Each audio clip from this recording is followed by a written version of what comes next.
हे तैहुर दंगा पुराने पहाल में गे। हे तैहुर दंगा पुराने पहाल में गे।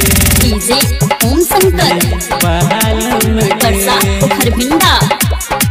संजीव सकरिया ले तो चुम्मा तोरा गहाल में गे। ये छोरी सुनना डीजे सुदामा ले तो चुम्मा तोरा गहाल में गे।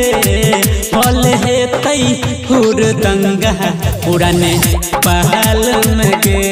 भले हे तैहुर दंगा पुराने पहाल में गे। हे तैहुर दंगा पुराने पहाल में गे। अभी आप सुन रहे हैं घुटोना से मैथिली म्यूजिक की शानदार प्रस्तुति खरभिंडा। पहाल में गे। डीजे बीरंदर से हो छोड़ तहु नयाब के है। भले तू चहल जेबही दोसर के काम गे। दोसर के काम गे। डीजे बीरंदर से हो छोड़ तहु नयाब के है। भले तू चहल जेबही दोसर के काम गे। मिथिलेश यादव संगे संगीत ले तो टहाल में गे।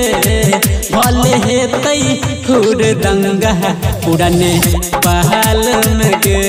भले हे तैहुर दंगा पुराने पहाल में गे। हे तैहुर दंगा पुराने पहाल में गे। डीजे ओम शंकर हे तैहुर दंगा खरभिंडा। पहाल में गे। ने पहाल में गे। हे तैहुर दंगा पुराने पहाल में गे। उहू में से दर्दी लाके गहना बजते धाम धाम गे। केतनो चिलबही छौरी रहत ही न गाम गे। रहत ही न गाम गे। डीजे सुदामा के गहना बजते धाम धाम गे। कतनो चिलबही छौरी रहत ही न गाम गे। मिथिलेश यादव संगे संगीत मिस्तो गहाल कगे।